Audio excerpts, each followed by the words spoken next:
ஹே guys, நான் Sri. Welcome to my YouTube channel.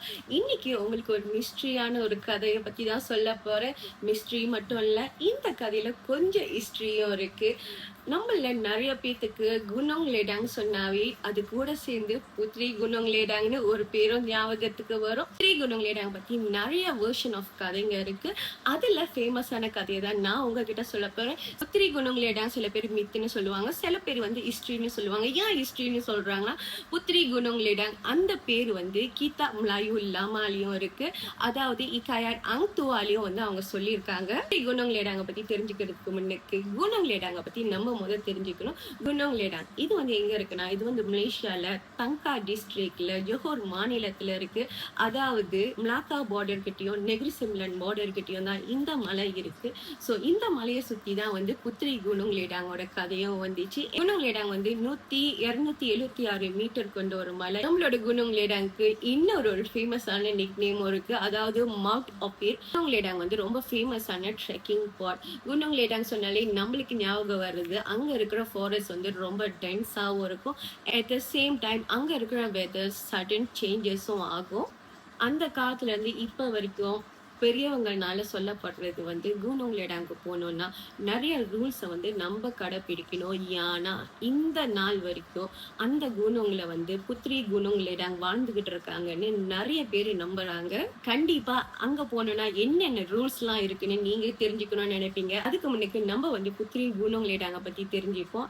And என்ன கதைன்னு தெரிஞ்சுட்டு எண்ட் ஆஃப் த வீடியோல நீங்க ட்ரெக்கிங் போனோம்னா என்ன மாதிரி ரூல்ஸ் எல்லாம் ஃபாலோ பண்ணணும்னு நான் உங்ககிட்ட சொல்றேன். புத்ரி குணோங் லேடாங் எப்படி இருப்பாங்கன்னா, ரொம்பவே அழகா இருப்பாங்களா. அண்ட் அது மட்டும் இல்ல, அவங்க ரொம்ப ஒரு இன்டெலிஜென்டான ஒரு பர்சன். புத்ரினா இளவரசி. இளவரசி எப்பயும் ஒரு பெரிய பேலஸ்ல தான் வாழ்வாங்க. ஆனா நம்மளோட புத்ரி குணோங் லேடாங் மலையில வாழ்ற ஒரு இளவரசி. கதை எங்க இருந்து ஆரம்பிக்குதுன்னா, நம்ம சுல்தான் மாமூத் ஷாட்ட இருந்து தான் ஆரம்பிக்குது. சுல்தான் மாமூத் ஷா யாருன்னா, மலாக்காவோட 8வது அரசர். அண்ட் அவர் தான் கடைசியா மலாக்காவை ஆண்ட அரசரும் கூட. இவர் மலாக்காவை 1488 இருந்து 1511 வரைக்கும் ஆண்டிருக்காரு. ஸோ இந்த கதை இந்த டைம் ஃப்ரேம்குள்ள தான் நடந்திருக்கும்.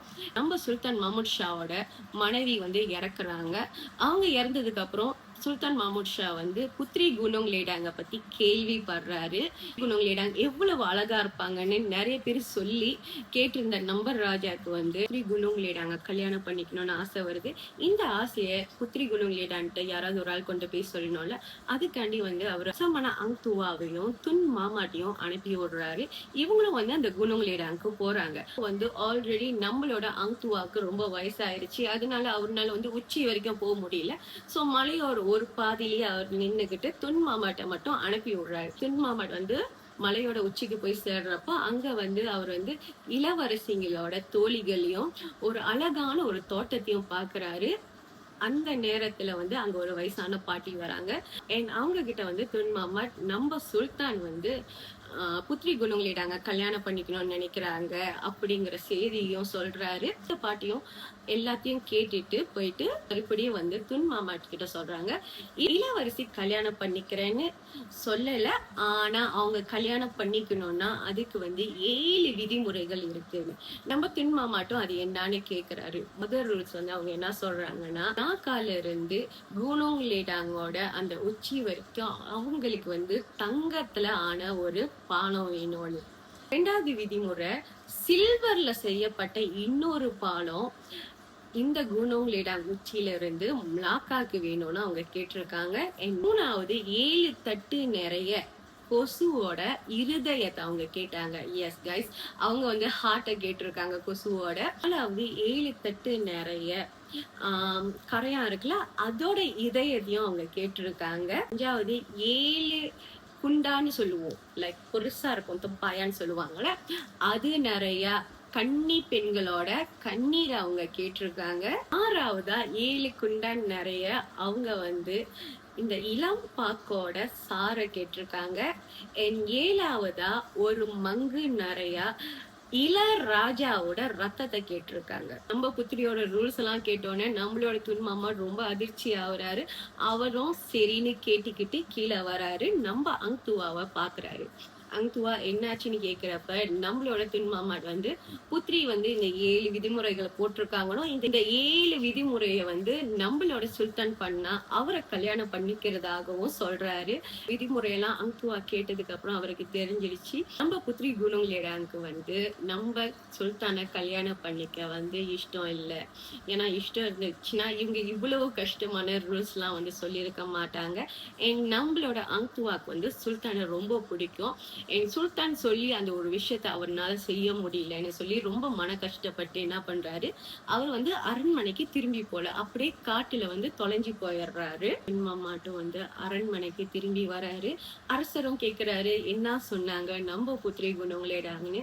அப்ப வந்து அவங்க போட்ட 7 விதிமுறைகளையும் நம்ம துன்மாமாட் சொல்றாரு. இப்ப சுல்தான் மாமூத் ஷா அதிர்ச்சி ஆகுறாரு.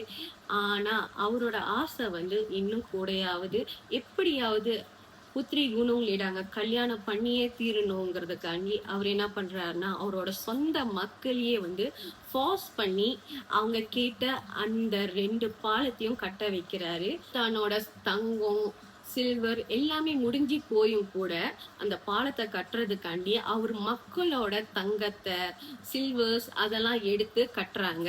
அவர் நாட்டுல இருக்கிற கன்னி பெண்கள் எல்லாம் வந்து ஒரு சிறையில அடைச்சி அவங்கள வந்து ஃபார்ஸ் பண்ணி அழுவ வைக்கிறாங்க. ஏன்னா 7 தாம்பூலம் நிறைய வந்து கன்னி பெண்களோட கண்ணீரை கேட்டாங்கல்ல. இன்னும் கொஞ்சம் இருக்கிற மக்களை வந்து இந்த இளம் பாக்கோட அந்த சாரை பிழிய வைக்கிறாரு. இன்னும் மிச்சம் இருக்கிற மக்களை நம்ம புத்ரி கேட்ட மத்ததெல்லாம் செய்ய வைக்கிறாரு. இதுக்காண்டி அவருக்கு பல வருஷங்கள் எடுத்துக்குது.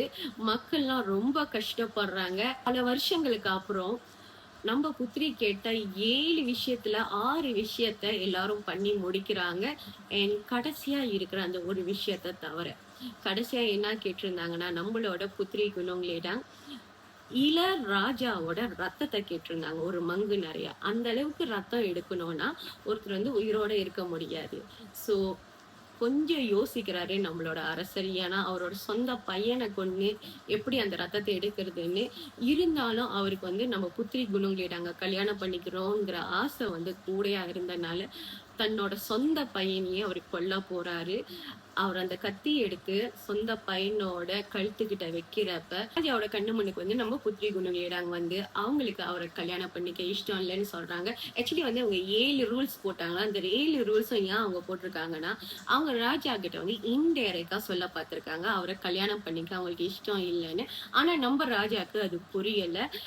என்னைக்கு அவர் வந்து அவரோட சொந்த பையனே கொல்ல போனாரோ அதுல வந்து அவங்களுக்கு ரொம்பவே வந்து மனசு கஷ்டமாயி அவர் கண்ணு முன்னுக்கு வந்து அவர்கிட்ட நேரடியாகவே சொல்லியிருக்காங்க எனக்கு உங்களை கல்யாணம் பண்ணிக்க இஷ்டம் இல்லை. அது மட்டும் இல்லாம புத்திரிய நேரா பார்த்தது கூட இல்லை.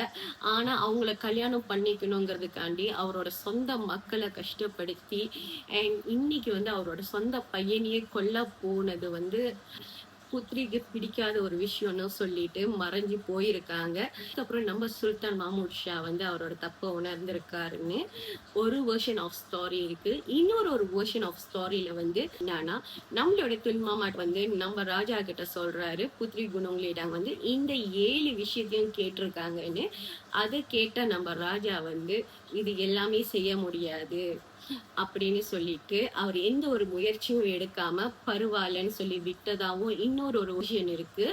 3வது வெர்ஷன் வந்து நம்மளோட துன்மாமாட் அங்குவா அவங்க வந்து 2 பேரும் பிளான் பண்ணி அவங்கதான் வந்து இந்த ரூல்ஸ போட்டிருக்காங்க. இவங்க வந்து போய் புத்ரி குணங்களேடாங்க பார்க்கவே இல்லை. புத்ரி குணங்களேடாங்க இந்த ரூல்ஸ் போடவே இல்லை. இவங்க 2 பேர் தான் வந்து இந்த மாதிரி ரூல்ஸ் எல்லாம் போட்டு இதை வந்து ராஜா கிட்ட சொன்னதாகவும் இன்னொரு வெர்ஷன் ஆஃப் ஸ்டோரி இருக்கு. ஆனா இது வந்து துன்மாமாட் அங்குவா இவங்க 2 பேரும் பிளான் பண்ணி சொல்லி இருந்தா எதுக்கு அவங்க சொல்லியிருப்பாங்க? நானும் யோசிச்சு பார்த்தேன் எனக்கு தெரியல. பட் தென் உங்களுக்கு ஏதாவது ஐடியா எதுக்கு அவங்க அந்த மாதிரி ரூல்ஸ வந்து ராஜா கிட்ட சொல்லியிருப்பாங்கன்னு ஐடியா இருந்துச்சுன்னா கீழே வந்து கமெண்ட் பண்ணுங்க. நம்மளோட வீடியோ ஆரம்பத்துல நான் சொல்லியிருந்தேன் குணவுக்கு போகணும்னா அங்க வந்து சில ரூல்ஸை நம்ம ஃபாலோ பண்ணணும்னு. ரொம்ப ஃபேமஸான ரூல்ஸ் தான். போறதுக்கு முன்னுக்கு மின்டா இசைன் அதாவது பெர்மிஷன் கேட்கணும் அந்த மலையில இருக்கிற புத்திரி குணம்கிட்ட. ஐ மீன் மனசுக்குள்ளே கேட்டுக்கணும் நான் உங்க மலைக்கு வரேன் அப்படின்னு. அண்ட் 2வது என்னன்னா, அந்த மலைக்கு நீங்க போறப்ப நல்ல எண்ணத்தோட மட்டும் தான் போகணும். யாரெல்லாம் வந்து ஒரு தப்பான ஒரு எண்ணத்துல வந்து போறாங்கன்னா, அவங்க வந்து அந்த மலையில காணா போயிருவாங்கன்னும் நெறைய பேர் சொல்லுவாங்க. அண்ட் 3வதா அங்கருந்து எந்த ஈவன் ஏதாவது ஒரு கல்ல பார்க்குறீங்க, வாவ்! அழகா இருக்குன்னு சொல்லி நம்ம வீட்டுக்கு எடுத்துட்டு வரக்கூடாது. 4வதா வந்து அந்த மலைக்கு ஹைக்கிங் போனா, நம்ம வந்து சத்தமா பேசுறதோ, கத்துறதோ, சிரிக்கிறதோ கூடாது. ஏன்னா, அங்க கண்ணுக்கு தெரியாம வாழ்றவங்களுக்கு வந்து அது வந்து ஒரு டிஸ்டர்பன்ஸா இருக்கும்னு சொல்றாங்க. 5வது என்னன்னா, நீங்க ட்ரெக்கிங் போறீங்க. ஒரு கட்டத்துல எங்காவது தொலைஞ்சு போயிட்டீங்க. சரியான இடத்துக்கு போலன்னா, திரும்பி நீங்க வந்துரணும். அத விட்டுட்டு இந்த பக்கம் போய், அந்த பக்கம் போய்லாம் தேடி பார்க்கக்கூடாது. 6வது அவங்க போட்டிருக்கிற அந்த ட்ரெக்கிங் பாதையில மட்டும் தான் நீங்க போயிட்டு வரணும். 7வது ட்ரெக்கிங் போறப்ப கூட அவங்க வந்து ஒரு லெவல் வரைக்கும் தான் வந்து ஃபிக்ஸ் பண்ணியிருக்காங்க. இது வரைக்கும் தான் போணும்னா, அது வரைக்கும் தான் போணும். அதுக்கு மேல நீங்க போகக்கூடாது. இந்த மாரி நெறைய சொல்லப்படாத விதிமுறைகள்லாம் இருக்கு. லைக் உங்க வீட்ல பெரியவங்க இருந்தா அவங்க கிட்ட கேட்டு தெரிஞ்சுக்கங்க. அவங்க இன்னும் நெறையா சொல்லுவாங்க. இந்த கதையிலேயே முக்கியமா இன்ட்ரஸ்டிங்கான விஷயம் என்னன்னா, நெறைய பேர் சொல்றாங்க, ஸ்ரீ குணோங்களேடாங்க வந்து மனுஷியே இல்லன்னு. அதாவது அவங்க வந்து ஒரு புனியான், இல்லன்னா ஒரு ஜின்னா கூட இருக்கும்.